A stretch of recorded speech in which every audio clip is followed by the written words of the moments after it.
میں خود تیرے بچے تلاش کر کے دوں گا۔ صلاح الدین چند سپاہی ساتھ گلی گلی نکلے، گلی گلی فجر کے نکلے، اثر ہو گئی، تھک گئے، 2 نمازیں صحرا میں پڑھی، جنگل کے اندر پہنچے تو ایک کونے میں 4 بچے ایک جگہ ڈرے اور سہمے ہوئے بیٹھے ملے۔ صلاح الدین ایوبی اٹھا کے لائے، ماں کو کہنے لگے تیرے بچے ہیں۔ نکلا اس لیے تھا کہ میرے نبی نے فرمایا بچے جدا ہوں تو ماں کو درد بڑا ہوتا ہے، اور میرے رسول نے فرمایا تھا جب جنگ کرنے جاؤ تو کھیت برباد نہ کرنا، فصلیں تباہ نہ کرنا، بچوں کو ماں سے جدا نہ کرنا۔ فرمایا میں سوچ رہا تھا تیرے بچے کہیں میری وجہ سے جدا ہو گئے تو مصطفیٰ کو جواب کیا دینا۔ فرمایا تیرے بچے ڈھونڈ کے لایا ہوں۔ بچے ماں کے پاس آنے لگے تو ماں نے بڑے بیٹے کے منہ پہ تھپڑ مارا۔ کہتا اماں کیا ہوا؟ کہنے لگے تو نے سنا نہیں کہ دشمن کے بچوں کی اتنی حفاظت کرتا ہے، میرے پاس نہ جا، اس کے قدموں میں بیٹھ جا۔ جس نبی کے غلام اتنے سچے ہیں وہ نبی کتنا سچا ہوگا۔ بنو قریظہ اور بنو نذیر 2 محلے تھے یہودیوں کے۔ یہودیوں نے بڑی عہد شکنی کی تو نبی پاک صلی اللہ علیہ وسلم نے ان کو بے دخل کر دیا، مدینے سے نکال دیا، مدینہ منورہ سے۔ یہودی نکل گئے مدینہ طیبہ سے، تو جب وہ نکل کے جا رہے تھے تو ان کے مکان، ان کے باغ، ان کی جائیدادیں بچ گئیں۔ نبی پاک علیہ السلام نے انصار مدینہ کو پہلے بلایا۔ جاگ رہے ہیں نا آپ لوگ؟ پیسے آتے کسی کو برے لگتے ہیں؟ اب تو یہ بھی حلال حرام کی تمیز بھی اٹھتی جا رہی ہے۔ جائیداد، باغ، مال، علاقہ خالی ہوا ہے، وہ چلے گئے، لوگ تو ڈھونڈتے پھرتے ہیں۔ اللہ خیر فرمائے، شاملہ ہر جگہ ملتی نہیں اب شہروں میں، وہ کس کس نے نام کرا لی، کدھر گئی ہے کوئی خبر ہی نہیں، خالی جگہ پڑی ہے۔ میرے نبی پاک علیہ السلام نے پہلے انصار مدینہ کو بلایا۔ حضور نے فرمایا انصاریوں، بہت بڑی جائیدادیں یہودیوں کی، بنو نذیر اور بنو قریظہ محلے خالی ہو گئے، میرا دل کرتا ہے وہ تمہیں دے دوں، اس لیے کہ تم نے اپنے مہاجر بھائیوں کے ساتھ بڑا تعاون کیا، جائیدادیں تم نے دے دی ہیں، مکانات دے دیے ہیں، بڑا کچھ تم نے دیا ہے، میرا دل کرتا ہے وہ تمہارے نام کر دوں۔ تو انصار مدینہ کیا کہنے لگے؟ کہنے لگے یا رسول اللہ، دے تو ہم نے دیا ہے پر وہ بیچارے جھچکتے ہی رہتے ہیں، وہ جھچکتے ہی رہتے ہیں، کھول کے ہماری چیزیں استعمال نہیں کرتے۔ تو حضور ہم تو پہلے ہی انصار ہیں، ہمارے پاس بڑا کچھ ہے، آپ مہربانی فرمائیں وہ سارا کچھ مہاجروں کو دے دے، مہاجرین کو ہمیں نہیں چاہیے۔ اب چلے گئے بات کر کے، میرے حبیب پاک نے مہاجروں کو بلا لیا، فرمایا بنو نذیر اور بنو قریظہ قبیلے کی جائیدادیں آئی ہیں، تمہارے پاس بظاہر جو چیزیں ہیں بھی وہ بھی انصار مدینہ کی ہیں، تو میرا یہ خیال ہے کہ وہ سارا کچھ تمہیں دے دیا جائے۔ حضرت ابو بکر صدیق رضی اللہ تعالیٰ عنہ کہنے لگے یا رسول اللہ صلی اللہ علیہ وسلم، ہمارے انصار بھائیوں نے ہمارے لیے دل تک کھول دیے ہیں، حضور انہوں نے ہر چیز بانٹ کے ہمارے سامنے رکھ دی ہے، ہم اتنے خرد غرض ہیں کہ سارا کچھ لپیٹ جائیں۔ کہ حضور ہمارے پاس جو مکان ہے وہ ہے، ہم کاروبار کر رہے ہیں، تجارتیں کر رہے ہیں، مزدوریاں کر رہے ہیں، ہم انشاءاللہ اور بنا دیں گے، آپ یہ ہماری طرف سے ہمارے انصار بھائیوں کو گفٹ کر دیں، آپ انہیں دے دیں۔ میرے حبیب کی آنکھوں میں آنسو آ گئے، میرے نبی پاک علیہ السلام رو پڑے، یا رسول اللہ آپ کیوں روتے ہیں؟ فرمایا تمہارا یہ بھائی چارہ قائم رہا تو اللہ اسلام کو بڑی قوتیں عطا فرمائے گا، اللہ طاقتیں دے گا اسلام کو، اگر تمہارا یہ رنگ قائم رہا، یہ انداز، میرے غلاموں تمہارے یہ طور طریقے، ایک بھائی کہتا ہے دوسرے کو، دوسرا کہتا ہے تیسرے کو۔ مسلمانوں کی نا ایک تعداد لڑتے لڑتے لڑتے لڑتے دور چلے گئی، تاتاریوں نے قید کر لیا، 4 مسلمان تھے، تبلیغ کرنے گئے، جنگ کرنے گئے، جہاد کرتے کرتے کافروں سے لڑتے لڑتے تاتاری قوم میں چلے گئے، وہاں قید کر لیے گئے تو سزائے موت کا حکم ہوا، 4 بزرگ تھے، سزائے موت کا حکم ہوا تو تاتاری بادشاہ جو تھا وہ بڑا خلاف تھا، بڑا سخت مخالف تھا مسلمانوں کے، اس نے کہا کہ ان کو جب پھانسی دینا نا مسلمانوں کو تو میرے سامنے دینا۔ اب 4 عالم ہیں، 4 صوفی ہیں، سفید داڑیاں، سر پہ امامے، پھانسی کا وقت آیا تو جو پھانسی گھاٹ ہے وہ ایک ہے، چاروں کو کٹھے پھانسی نہیں ہو سکتی، ایک کو کہا کہ ایک ایک کر کے ان کو پھانسی دو۔ جب پھانسی کا وقت آیا نا تو جو سب سے پیچھے صوفی تھے وہ دوڑ کے آگے آئے، کہنے لگے بادشاہ پہلی باری میری لگا، پہلی۔ اب بادشاہ نے کہا ٹھیک ہے اسے لٹکا دو، وہ قریب آئے تو دوسرے دوڑ آئے، کہنے لگے نہیں نہیں پہلی باری میں نے زیادہ کافر قتل کیے، میرا بڑا جرم ہے، مجھے پہلے سزا دو۔ ان کو پھانسی دینے لگے تو تیسرے آ گئے، کہنے لگے نہیں یہ تو میرا قتل کرتا تھا، رستے میں بتایا کرتا تھا۔ ढूंढ के मैं बतलाता था कि यहाँ ज्यादा तादाद है, मुझे पहले फांसी दो। तीसरे के साथ बात हो रही थी तो चौथा दौड़ा आया, कहने लगा ये रास्ते बताता था, ये तबलीग करता था, ये सारा कुछ करता था, लेकिन कहा ये कहते थे चलो वापस चलते हैं, मैं जाने नहीं देता था। मैं कहता था और काफिर मारने और इलाके फतह करने, मेरा जुर्म बड़ा है, मुझे पहले फांसी दो। बादशाह कहने लगा मुझे 35 साल हो गए हुकूमत करते, बड़ी दुनिया को फांसी दी है, लोग तो एक दूसरे को धक्के देते हैं कि पहले तू जा, पहले तू जा, और तुम कैसी कौम हो कि एक दूसरे पे कुर्बान हो रहे हो। कहने लगा तुम एक बाप की औलाद हो। जाग रहे आप लोग? तातारी बादशाह, काफिर बादशाह, इस्लाम की मुखालफत कर दे, एक बाप की औलाद हो का नहीं, एक कबीले के रहने वाले हो का नहीं, एक मुल्क के रहने वाले हो नहीं। उसने कहा रिश्ता क्या है तुम्हारा, रिश्ता क्या है? तो बोल के कहने लगे खुदा एक है, नबी एक है। खुदा एक है और नबी मुनफरद एक है। इस कौम की नुकसान भी एक ही सबका नबी, अल्लाह भी, कुरान भी एक। क्या ही अच्छा था होते अगर मुसलमान भी एक, यूं तो सैयद भी हो, मिर्जा भी हो, अफगान भी हो, तुम सभी कुछ हो, बताओ कि मुसलमान भी हो। फरमाया हमारा अल्लाह एक है, नबी एक है। तो कहा फिर एक दूसरे पे जान क्यों देते हो? फरमाया हमारे नबी ने हमें भाई भाई बना दिया है। भाई का दिल नहीं करता उसकी आंखों के सामने भाई चला जाए, हमारा दिल नहीं करता पहले मुझे दे, पहले मुझे दे। बादशाह कहने लगा तुम्हारा जज्बा मुझे मुतासर कर गया, जाओ मैं तुम चारों को आजाद करता हूं, तुम्हें आजाद करता हूं। मेरे दोस्तों ये रंग था, देखे ना, ये इस धरती ने निजाम देखा है ना, इस फलक ने पहली बार देखा, इस जमीन ने पहली बार। और मेरे हज़रत साहब फरमाया करते थे जमीन तड़प के रोई, उसने पहली दफा देखा। ओहद का मैदान है, 3 सहाबा तपती हुई जमीन पे जख्मों से चूर चूर पड़े हैं। हजरत अनस बिन नजर रज़ी अल्लाह ताला अन्हु पानी का प्याला लेके पहुंचे, एक जख्मी से कहा तुझे पानी पिलाना है। तो कहने लगा मेरे जख्म थोड़े हैं, वो जो साथ पड़ा उसके जख्म गहरे हैं, पहले उसे पानी पिला दे, जा उसे दे दे। उसके पास पहुंचे तो वो कहने लगा वो मुझसे पहले गिरा था, उसका जख्म ज्यादा गहरा है, उसे पानी पिला। तीसरे के पास गए तो कहने लगा चौथा तड़प ज्यादा रहा है, उसकी उम्र ज्यादा है, मैं तो जवान हूं, बर्दाश्त कर लूं, बुढ़ापे की वजह से निढाल हो गया, पहले उसे पानी पिला। चौथा कहने लगा पांचवें के पास जा, पांचवा कहने लगा छठे के पास जा। हजरत अनस बिन नजर कहते मैं रो पड़ा, मैंने कहा मोहम्मद के गुलामों, रसूल ने तुम्हें कैसा जज्बा दे दिया है, जुबानें प्यास से बाहर है लेकिन तुम्हारी अखुबत मरते दम तक कायम है।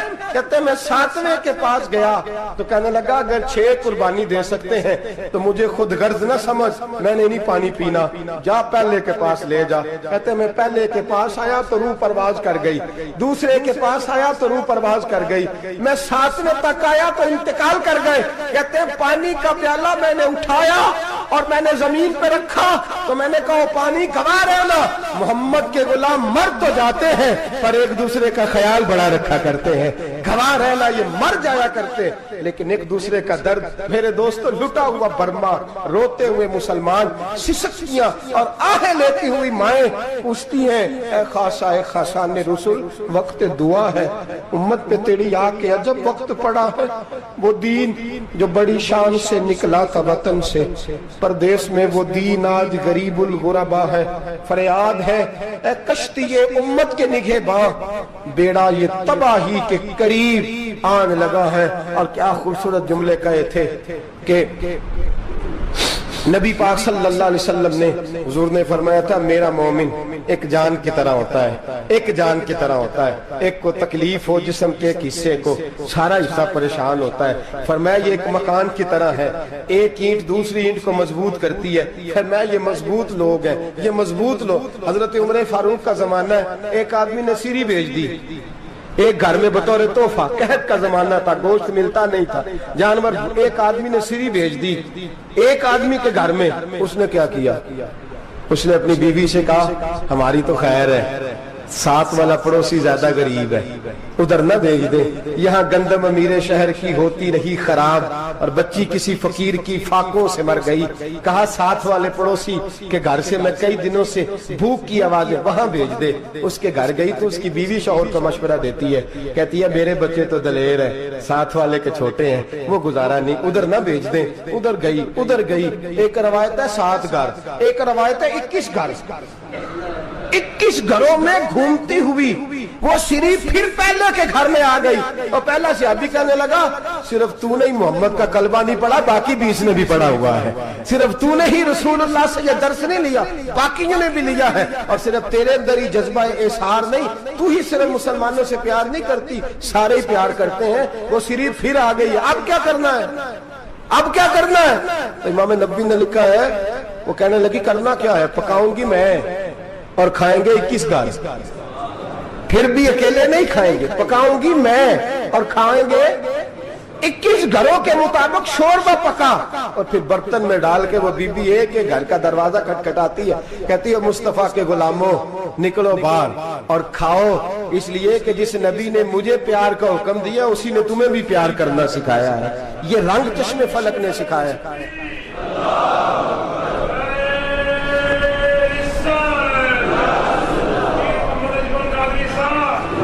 आपकी बड़ी मेहरबानी, जिंदाबाद वही है जिसको अल्लाह रसूल जिंदाबाद फरमाए, बड़ी मेहरबानी, अल्लाह जज़ा दे। अर्ज ये करने जा रहा था कि रसूल करीम सल्लल्लाहु अलैहि वसल्लम ने पैगाम दिया उम्मत को, फरमाया देखे ना कितने बड़े लफ्ज हैं। ये नहीं फरमाया दोज़ख में जाएगा, ये नहीं फरमाया कि उसे जहन्नम की सजा मिलेगी। मेरे नबी ने फरमाया मैं उसे मोमिन मानता ही नहीं, मैं उसे मुसलमान अपना मानता ही नहीं। हुजूर किसे? फरमाया जो पेट भर के खाता है और उसका हमसाया भूखा सो जाता है। मैं मोमिन ही नहीं मानता।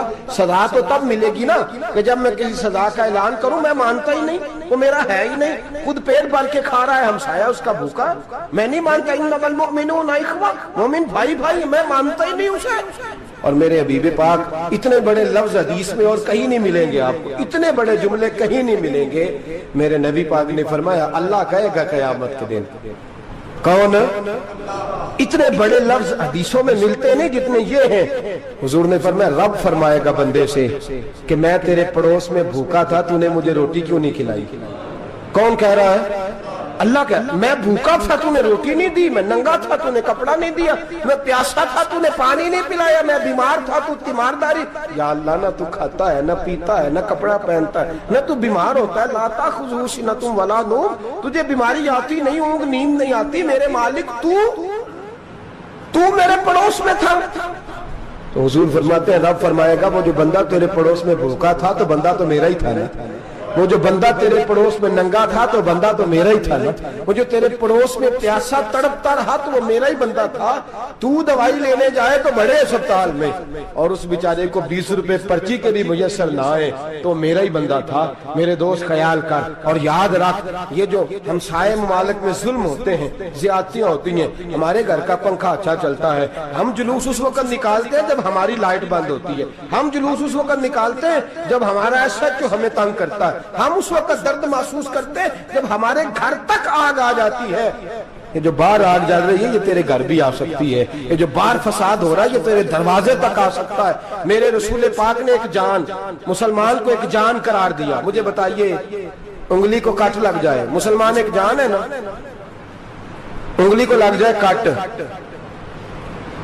दिमाग कहता है मैंने नहीं सोचना इसके बारे में, मैंने इसके दर्द को महसूस ही नहीं करना, उंगली की दर्द है, उंगली जाने उसका काम जाने, ऐसे ही होता है ना। बोले पैरों से कहते हैं, उंगली कहती है चाहे डॉक्टर के पास, पैर कहते हैं नहीं मैंने नहीं जाना, उंगली का काम है उंगली जाए, ऐसे ही है ना। दिल से कहते हैं तू तड़प थोड़ा सा, उंगली को दर्द है, कहते मैं क्यों तड़पूं, उंगली का मामला, उंगली जाने उसका काम जाने। टेलीफोन करना है डॉक्टर साहब का पता करना है तो कान कहते हैं मैंने नहीं बात सुननी डॉक्टर साहब की, जुबान कहती है मैंने नहीं बोलना, उंगली जाने, ऐसा होता है। पैर एहतजाज करते हैं कि मैंने डॉक्टर के पास, मैं क्यों चक्कर खाता फिरूं डॉक्टर की दुकान की, उंगली को दर्द है उंगली जाने, ऐसा होता है। भाई मेरे रसूल पाक ने फरमाया मुसलमान एक जान है, तो दर्द बर्मा के मुसलमानों को हो रहा है तो पाकिस्तानी कह रहे हैं कोई बात नहीं, वो जाने उनका काम जाने, एक जान है ना। दर्द होना चाहिए, तकलीफ होना चाहिए, फट्टे पे बातें होती हैं इस मौजू पे। اسمبلی پہ گفتگو ہوئی ہے اس موضوع پہ؟ آپ کی صوبائی اسمبلیاں اس موضوع پہ بولی ہیں؟ آپ کے کونسل اس موضوع پہ بولے؟ ہم تو اپنی اپنی سیاستیں، اپنے اپنے تماشے، اپنے اپنے چکروں میں لگے ہوئے۔ وہ دریا کے اندر سسکتے مسلمان، بنگالی کہتے ہیں ہمارے نہیں، برمی کہتے ہیں ہمارے نہیں، پاکستانی کہتے ہیں ہمارے نہیں، ترکی کہتے ہیں وہ کس کے ہیں؟ وہ کس کے ہیں؟ وہ اللہ کے بندے ہیں، محمد عربی کے غلام ہیں صلی اللہ علیہ وسلم۔ لیکن میرے دوستو، کیا ہمیں کیا غرض ہے؟ وہ جانے، ان کا کام جانے۔ یہ جب تیرے پیروں تک آگ آئے گی پھر تجھے پتا چلے گا یہ بڑی سخت آگ ہے۔ آج جس کافر نے برما پر عرصہ دراز تنگ کیا ہے، مسلمان تھوڑے تھوڑے مفاد لینے کی خاطر نا، بنو عباس اور بنو امیہ کی جنگ چل رہی تھی، بنو عباس جو تھے وہ غالب آ گئے، بنو امیہ جو تھے ان کی حکومت ختم ہو گئی، تو عیسائیوں نے بنو امیہ سے کہا کہ ہم تمہارے ساتھ تعاون کرتے ہیں، ہم تمہارے ساتھ تعاون کرتے ہیں اور بنو عباس پہ غلبہ پا کے تمہیں حکومت دلاتے ہیں۔ بنو امیہ بڑی جدوجہد کر رہے تھے بادشاہی کے لیے، لیکن انہوں نے کہا کہ ہم لڑ رہے ہیں، کوشش کر رہے ہیں، لیکن ہمیں کسی کافر کی مدد کی ضرورت نہیں، ہم جتنا مرضی لڑیں لیکن کافروں کے ہاتھوں بنو عباس کو مروانے کو ہم تیار نہیں ہیں۔ میں خبردار، تمہارا آپس کا معاملہ ہے، ہم خود نمٹ لیں گے، تمہیں اجازت نہیں دیتے تم اندر کودو اور کود کر کے تم فسادات پیدا کرو اور مسلمانوں کے اندر تقسیم کرو۔ میرے دوستو، مسلمان کو سوچنا چاہیے، سوچ بڑی رکھنی چاہیے۔ گھر کی جنگ سے نکل آ، اب بہو ساس کے جھگڑے سے باہر آ جا، اب محلے کی سیاست چھوڑ کے باہر کا سوچ۔ اب اسلام کو تیری حاجت ہے۔ اب پوری دنیا جب مسلمان کو دیکھے نا، فیس بک یوز ہوتی ہے، اس پہ نوجوان جب اسلام کی بات کرنے لگے گا، اس پر جب بڑا اسلام کی بات کرنے لگے گا، پوری دنیا میں پیغام جائے گا کہ مسلمان اب جاگنے لگا ہے، مسلم خوابیدہ بیدار ہونے لگا ہے، اب اس کی آنکھیں کھلنے لگی ہیں، اب یہ اپنے مذہب کی بات کرتا ہے، اب یہ اپنے ملک سے، صوبے سے، برادری سے نکل کر بولتا ہے، اب یہ کہتا ہے کہ بازو تیرا توحید کی قوت سے قوی ہے، اسلام تیرا دیس ہے، تو مصطفی ہے، اب یہ بڑی سوچ رکھتا ہے، اب یہ عالمی بات کرتا ہے۔ میرے دوستو، ہمارا تو حال یہ ہے، امام اعظم ابو حنیفہ کا فتویٰ ہے، آپ فرماتے ہیں جو مولوی عالمی حالات سے باخبر نہ ہو وہ جمعے کی تقریر نہ کرے، وہ مسلمانوں کی رہنمائی نہیں کر سکتا۔ عالمی حالات سے جو خبردار نہ ہو، تو جس کو چھٹی ہو جائے، تو نے ختم نہیں پڑھا، دوڑ جا مسجد سے، تو ختم نہیں پڑھتا ہمارے، تجھے پتہ ہی نہیں تو کہاں رہتا ہے، بھاگ جا۔ وہ عالمی حالات پہ بات کرے گا، کیونکہ بیچارے کو تو پتا ہے میری سویرے چھٹی ہو جانی، سیاست کا لفظ چھیڑا نہیں تو میں گیا نہیں۔ یاد رکھے، وہ جو بیداری ہے، وہ جو اعلیٰ ظرفی ہے، وہ جو بڑی سوچ ہے، وہ جو ملت کی سوچ ہے، وہ جو قومیت کی سوچ ہے، وہ جو آگے بڑھنے کا زاویہ ہے، وہ تو اندر، اقبال کہتے ہیں گلا تو گھونٹ دیا اہل مدرسہ نے تیرا، گلا تو گھونٹ دیا اہل مدرسہ نے تیرا، تجھے تو مدرسے والوں نے پلیٹ پکڑا دیا ہے کہ جا سویرے لنگر کٹھا کر کے لا اور دوپہر کو روٹیاں مانگ کے لا اور دیکھ آج مرا کون ہے، ختم کس کا پڑھنا ہے، تو گلا تو گھونٹ دیا اہل مدرسہ نے تیرا، اب کہاں سے آئے گی صدا لا الہ الا اللہ، تو گھونٹ دیا تیرا گلا، تو کیسے بڑی بات کرے گا؟ بڑی بات کے لیے بڑی سوچ چاہیے، بڑی تگودو چاہیے، بڑی کوشش چاہیے، بڑا حوصلہ چاہیے۔ مسلمان چھوٹی چھوٹی لڑائی میں، چھوٹی چھوٹی جنگ میں، ایک دکاندار دوسرے دکاندار سے لڑ رہا ہے، گلی والا دوسری گلی والی سے لڑ رہا ہے، محلے والا محلوں پہ اعتراض، ایک شہر میں رہنے والے میں نے دوسرے محلے پہ اعتراض کرتے دیکھے۔ یقین کریں، ایک شہر میں رہنے والے، علاقے میں بسنے والے کہتے ہیں بھائی توبہ ہے اس محلے تو اللہ ہی بچائے، لا حول ولا قوت۔ وہ جو تقسیم در تقسیم کی سوچ ہے، اس نے چھوٹے چھوٹے ٹکڑوں میں مسلمانوں کو بانٹ دیا ہے، چھوٹی چھوٹی تقسیم ہے، چھوٹا چھوٹا ہمارا مزاج ہے، چھوٹی سوچ ہے۔ بڑی سوچ کی بات سنیے، صلاح الدین ایوبی، جاگ رہے ہیں نا آپ لوگ؟ تو آخنا حضرت صاحب ایڈی وڈی گل چھیڑ چھڑی ہے، یہ مطلب ہی کون نہیں، کنے برما جانا ہے تو کنے مدد کرنی ہے۔ میں تو بھائی فریضہ سر انجام دے رہا ہوں۔ میرے نبی نے فرمایا برائی کو یا ہاتھ سے بدل، ہاتھ سے نہیں بدل سکتا تو زبان سے تو بولنا، تو میں معذور ہوں، کمزور آدمی ہوں، ہاتھ سے بدلنے کی طاقت نہیں رکھتا، تو دوسرے درجے پہ تو مجھے عمل کرنے دو نا۔ اثر کرے نہ کرے سن تو لے میری فریاد، نہیں ہے داد کا طالب یہ بندہ آزاد، رونے تو دو، تڑپنے تو دو، آہیں تو بہانے دو، سسکیاں تو لینے دو، مار کھائیے تو تڑپنے تو دو۔ وہ قرآن پاک، برما میں پابندی لگی ہے تو میں یہاں سوچنے لگا ہوں کہ وہاں تو پابندی لگی ہے، یہاں پہلے لوگ کوئی نہیں پڑھتی۔ معاذ اللہ تعالیٰ حالات دن پہ دن مسلمانوں کے لیے ایک ایک کر کے، افغانستان میں جو آگ لگی تھی پھر وہ عراق میں بھی لگی، پھر وہ لیبیا میں بھی لگی، پھر وہ مصر میں بھی لگی، پھر وہ یمن میں بھی لگی۔ सऊदी अरब में धमाके हुए, मेरा दिल तड़पा है, मुझे परेशानी हुई, मैं बच्चे पास थे, मैं बड़ा डिस्टर्ब हुआ। मैंने कहा यार ये हमारा सबका इज्माई अकीदत का मरकज है, हम कम से कम 1000 इख्तलाफ के बावजूद कहा करते थे कि अरब में अमन है यार, वहाँ सुकून है, वहाँ दुकानें खुली छोड़ के लोग चले जाते हैं, वहां भी फसाद होने लगा, वहां भी आग बढ़ गई है। लेकिन हम सिर्फ छोटी छोटी करके जब आग बुझाने की कोशिश करेंगे उस वक्त आग नहीं बुझेगी। जब हर आदमी अपने प्याले में पानी लेके आएगा, हर शख्स अपने घर की नल चलाएगा, हर शख्स नलका चलाएगा और पानी निकाल के ये आग बुझाएगा, तब ये आग बुझेगी। हर आदमी को किरदार सोच बड़ी करे, नजरिया बड़ा करे, मिल्लत की बात करे, मुसलमान होके सोचे, मुसलमान होके सोचे खुदारा निकले ये घर के झगड़ों से, थोड़ी देर के लिए अपने आप को बड़ा करे, बड़ी सोच आप बनाए। जब दोस्तियां लगाए, जराने लगाए, फिर छोटे मोटे हिसाब से बचे।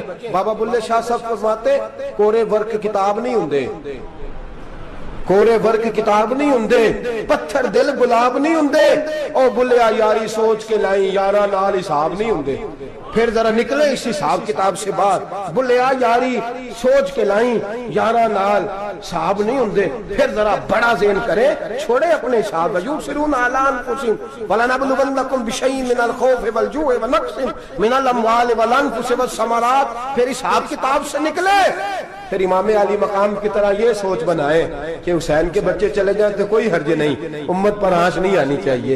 एक इमाम अली मकाम, कल तक इमाम मैदान में खड़े थे तो अकेले थे, लेकिन आज पूरी दुनिया कहती है हुसैन हमारा है, हुसैन हमारा है। आज नजरिया इमाम अली मकाम जिंदा है, तू अकेला है तो खड़ा हो, ये ना कहा कर छोटी सी मस्जिद है, एक कोना का खड़कावा, मौलाना तकरीर कर रहे हैं तो क्या बनेगा, एक आवाज कहीं से गूंजा करती है, फिर उसमें तासीर मेरा अल्लाह पैदा फरमा दिया करता है, फिर उसके अंदर कुव्वत मेरा रब पैदा फरमा दिया करता है, फिर अल्लाह उसमें तासीर पैदा करके चार दांग आलम में फैला दिया करता है। सलाहुद्दीन अय्यूबी, मुसलमानों पे जुल्म हुआ, फलस्तीन में आग लगी और पूरे फलस्तीन की गलियां खून से भर गई। एक दिन के अंदर 70,000 मुसलमान कत्ल हुआ। घोड़ों से सड़कों पे चला नहीं जाता था, घोड़े फिसलते थे, इतना खून था, और कच्ची सड़कें थी, इतना खून था। पहले कच्ची जमीन ने खून पिया, फिर खून उससे बाहर आया, फिर भी इतना सख्त 70,000 आदमी कत्ल हुआ। सलाहुद्दीन अय्यूबी कौन थे? मेरे गौसे आजम जिलानी के मदरसे के तालिब इल्म थे। जामिया निजामिया मदरसा, ये मदरसे हैं जिन्होंने दीन के मुजाहिद पैदा किए, मदारस है जिन्होंने दीन के मुजाहिद पैदा करके पूरी दुनिया के अंदर फैलाए हैं। मदारस के अंदर दहशत गर्दी आई, मैं इख्तलाफ नहीं करता, लेकिन अभी भी मदरसे हैं जिन मदरसों से रसूलुल्लाह के दीन का सच्चा दरस दिया जाता है, अमन प्यार और मोहब्बत की फिजा को आम किया जाता है वो मदारस, और इंशाअल्लाह क़यामत की सुबह तक वो मदरसे कायम रहेंगे।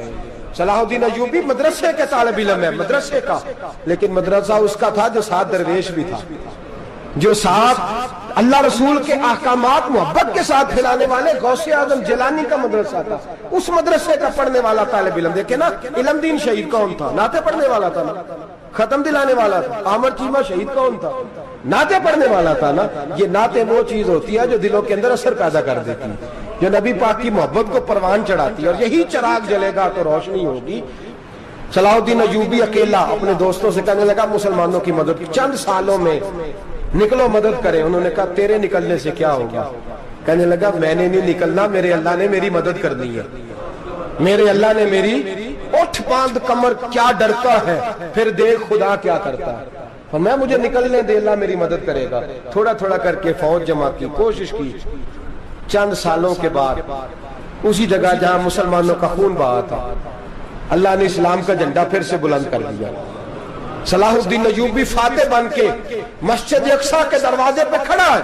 चंद साल गुजरे, ईसाइयों का अपना वो जुल्म अभी याद है, और ईसाई सारे लीडर कहते हैं तैयारी कर लो, अब हमारे बच्चे काटे जाएंगे, औरतें बेवा होंगी, गर्दनें कटेंगी, अब देखना जितना खून हमने बहाया था मुसलमान उससे दुगना बहाएंगे। सलाहुद्दीन अय्यूबी घोड़े पे खड़े हैं और पूछते हैं ओ ईसाइयों बताओ तुम्हारे साथ क्या करूं? गर्दनें झुक गईं, जवाब कोई भी नहीं। कहा तुमने 70,000 मुसलमान एक दिन में मारा था, बोलो तुम्हारे साथ क्या करूं? तुमने एक दिन में मुसलमान यूं काटे जैसे गाजर मूली काटी जाती है, बोलो क्या करूं? عیسائی کہنے لگے ہمیں اپنے ظلم یاد ہے، تشدد یاد ہے، بربریت یاد ہے، تو بہتر جانتا ہے تو نے کیا کرنا ہے۔ صلاح الدین ایوبی گھوڑے پہ فاتح کھڑا ہے، آنکھوں میں آنسو آئے، تڑپ کے رویا، کہنے لگا میں تمہارے ساتھ وہی سلوک کروں گا جو میرے مصطفیٰ نے قریش مکہ کے ساتھ فرمایا تھا، لا تصریب علیک، جاؤ تم پر کوئی زیادتی نہیں، جاؤ تم آزاد ہو۔ اس نے کہا تو کر کیا رہا ہے؟ کہنے لگا میں کیا کروں، میں اس محمد کا ماننے والا ہوں جس نے معاف کرنا سکھایا ہے صلی اللہ علیہ وسلم، میرے پیروں میں زنجیر ہے رسول اللہ کی غلامی کی، جاؤ تم آزاد ہو۔ اس نے کہا تم آزاد ہو، لوگوں نے کلمہ پڑھنا شروع کر دیا، اشہد ان لا الہ الا اللہ واشہد ان محمدن عبدہ۔ سارے قبیلے کے کچھ نہ کچھ لوگ مسلمان، ایک قبیلہ رہ گیا مسلمان نہیں ہوتا۔ صلاح الدین ایوبی اپنے خیمے میں بیٹھے ہیں تو ایک بی بی آ گئی، اس قبیلے کا کوئی شخص مسلمان نہیں ہوتا۔ بی بی آئی، آگے کہنے لگی میرے 4 بیٹے جنگ میں کھو گئے ہیں، چھوٹے چھوٹے بچے جنگ میں کھو گئے ہیں، مل نہیں رہے، فوجیوں کو حکم دے مجھے میرے بچے تلاش کر کے دیں۔ صلاح الدین ایوبی نے جھٹ پٹ سر پہ امامہ باندھا، نیزہ پکڑا، سینے بند باندھا، اپنے جبے کو سمیٹا اور باہر کہنے لگی تو کدھر جا رہا ہے؟ کہنے لگا میں خود تیرے بچے تلاش کر کے دوں گا۔ صلاح الدین چند سپاہی ساتھ گلی گلی نکلے، گلی گلی فجر کے نکلے، اثر ہو گئی، تھک گئے، 2 نمازیں صحرا میں پڑھی، جنگل کے اندر پہنچے تو ایک کونے میں 4 بچے ایک جگہ ڈرے اور سہمے ہوئے بیٹھے ملے۔ صلاح الدین ایوبی اٹھا کے لائے، ماں کو کہنے لگے تیرے بچے ہیں۔ نکلا اس لیے تھا کہ میرے نبی نے فرمایا بچے جدا ہوں تو ماں کو درد بڑا ہوتا ہے، اور میرے رسول نے فرمایا تھا جب جنگ کرنے جاؤ تو کھیت برباد نہ کرنا، فصلیں تباہ نہ کرنا، بچوں کو ماں سے جدا نہ کرنا۔ فرمایا میں سوچ رہا تھا تیرے بچے کہیں میری وجہ سے جدا ہو گئے تو مصطفیٰ کو جواب کیا دینا۔ فرمایا تیرے بچے ڈھونڈ کے لایا ہوں۔ بچے ماں کے پاس آنے لگے تو ماں نے بڑے بیٹے کے منہ پہ تھپڑ مارا، کہتا اماں کیا ہوا؟ کہنے لگے تو نے سنا نہیں کہ دشمن کے بچوں کی اتنی حفاظت کرتا ہے، میرے پاس نہ جا، اس کے قدموں میں بیٹھ جا۔ جس نبی کے غلام اتنے سچے ہیں وہ نبی کتنا سچا ہوگا، جس نبی کے نوکر اتنے کھڑے ہیں وہ نبی کتنا کھڑا ہوگا، جا کے کلمہ پڑھ لے۔ میرے دوست یہ اسلام ہے جس نے غیروں کا درد بھی اپنے سینے میں رکھا۔ اقبال کہتا ہے سارے زمانے کا درد ہمارے ہی سینے میں ہے، برما کا مسلمان ہو یا عراق، لیبیا، افغانستان، کشمیر کا مسلمان ہو، میرے دوست وہ غیر نہیں ہے، وہ تیرا اپنا ہے۔ اس کا رنگ نہ دیکھ، اس کی بولی نہ دیکھ، اس کا قبیلہ اور علاقہ نہ دیکھ، دیکھ کہ وہ تیرے رسول کا کلمہ پڑھتا ہے، وہ دیکھ کہ وہ کعبے کی طرف منہ کر کے نماز پڑھتا ہے، دیکھ کہ تیرا اور اس کا نصاب زندگی قرآن ایک ہے۔ میرے دوست کچھ نہیں کر سکتا تو دعا تو کر دیا کر، کچھ نہیں کر سکتا تو التجا تو کر دیا کر، اللہ کے حضور یہ تو کہا کر کہ اللہ مسلمان جہاں بھی ہیں تو ان کی مدد فرما، اللہ مسلمان جہاں بھی ہیں تو ان کی غیبی امداد فرما۔ یہ دعا تو میرے دوست ضرور کیا کرو، سوچ بڑی کریں، جب بھی آپ بولیں، جب بھی آپ لکھیں، جب بھی کسی سے بات کریں تو بحیثیت مسلمان کے بات کریں، بحیثیت ایک نبی پاک کے غلام کے بات کریں، اپنی زندگی اس انداز میں ترتیب دیں کہ پہلے آپ مسلمان ہیں، اس کے بعد آپ کچھ اور ہیں، پہلے اسلام کی بات کریں، بڑی بات کریں، بڑے حوصلے کی بات کریں، پھر اسلام کو قوت ملے گی، پھر بیداری امت کو نصیب ہوگی۔ اللہ کریم برما کے مسلمانوں کو اپنی رحمت کی ٹھنڈی چھاؤں نصیب فرمائے، ہمیشہ مدحت خیر الانام میں گزرے، دعا ہے یہ عمر درود و سلام میں گزرے۔ آخر دعوانا